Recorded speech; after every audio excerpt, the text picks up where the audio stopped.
the stories of how they've just overcome them leave us, very warm on the inside. We want to share one of those stories with you.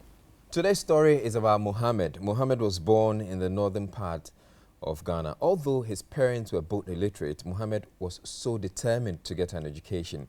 He walked almost 16 kilometers to and from school every day and worked at back-breaking jobs to pay his school fees. But what inspires us most is that now he's a teacher determined by all means to inspire the next generation. Elikem, let's take a look. My name is Mohammed Nurudeen. I'm a teacher by profession. This is my story. I stayed in a village where the people there are predominantly farmers. So anytime my father went to farm, I go with him. Being the firstborn, I have to work harder to be able to come and help my father in future. The only way I thought I could do that was through education. I actually told my father that I needed to go to school. My parents are illiterates. My father didn't like the idea initially.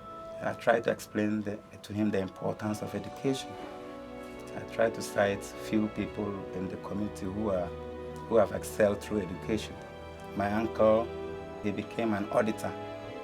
So actually he was my role model.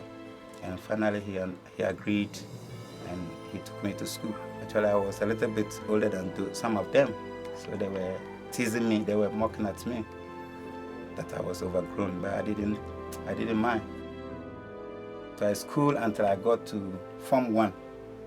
Then my father took me to Benin to go and read Arabic. So I stopped schooling. When I came back, by then 1990, they brought the JSS system. So I came to join JSS Form 1 to continue my education. I completed JSS in 1992. Then I chose a school in Tamale Senior High. When I was at the secondary school, anytime we came on holidays, I have to go and do concrete and other labor work. So I go around to take mortar or blocks. To do labor work. If it is farming, I follow some people to assist them on their farms to be able to gather money so that when we reopen school, I'll be able to go and pay my fees. When I completed, I needed to further my education. But then,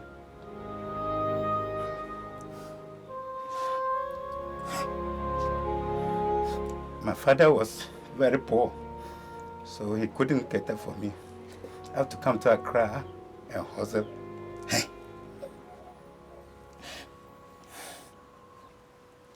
I came to Accra here to hustle to be able to get money and further. 1997, my father divorced my mother. So I have a responsibility of my siblings. So I brought them closer to me. So I decided to marry. How are you, Estes? My son will do home. Now catch him, sir. Na miso me penes. Na catch him, sir. Pasa me buano. No pesa okusku. Na ne mama ne papa ajai. Na ne nuanu mo so ofamia me buano. I've been able to take care of a boy from the basic level to the SS. He has completed now. My brother is my role model also. After his secondary school, he took some time to go for labor works in order to assist himself in education. So actually, I'm also looking up to him in order to help myself. I stayed till 7 years, so I opted to go and write the entrance exam to be able to enter teacher training college. So I gained admission to Tumu Training College, now called College of Education. So I entered there in 2002 and completed in 2005. After I've completed, I taught there in the Upper West region there's a village called Golu. I was teaching maths, science, and other subjects. So I taught there for 1 year.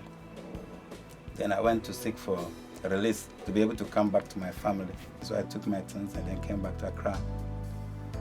Then I started teaching in Accra since then. When he came, I put him in class 6 as the teacher. He makes sure that every pupil does his or her work well. I also forwarded his name as best teacher for my school. And when the time came, he was given the award. In 2010, I actually said I need to upgrade myself again. So currently, I'm with a Bachelor of Science in Operations and Project Management, together with other professional certificates that are acquired. I just gave birth to the fourth child, so I'm just preparing and I'm praying to God to be able to take care of my children to the highest level of education. I always use the Dr. Kwache Agre's principle. He said, if you educate a woman, you've educated a nation. If you educate a man, you've educated one person. When women get the needed education, there will be a change in the family. Women are good when they are given the opportunity.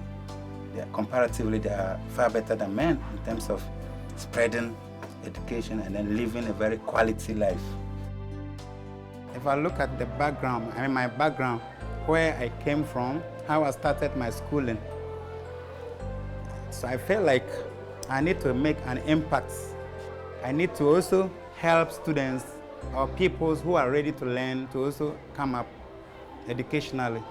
The first one is that we must learn hard. My future plans are to upgrade myself to the doctorate level.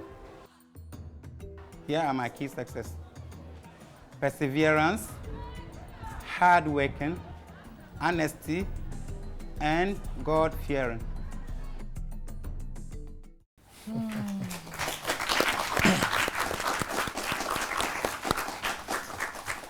This is a touching story, and you could tell at the point where he had to talk about how poor they were, he was almost in tears. Yeah. I think that one of the things about the past is that even though you know you are on your way to bigger things, and like he did, he worked really hard to get to where he is. Yeah. The tears were more so for almost being written off, you know, and it was a bit touching. And for people like this, it's the fact that what they've been through inspires them and keeps them going to help can't others. put it in words. And that's why you realize that he's so dedicated about you know, teaching. And he also said that he's not stopping. He wants to get somewhere better. He wants to give the kids he's teaching the best, his own children. He wants to get an MBA. So like you said, yes, he's sort of inspiring himself. When he remembers where he's coming from, he just wants to get to the best of places. And that's what it is.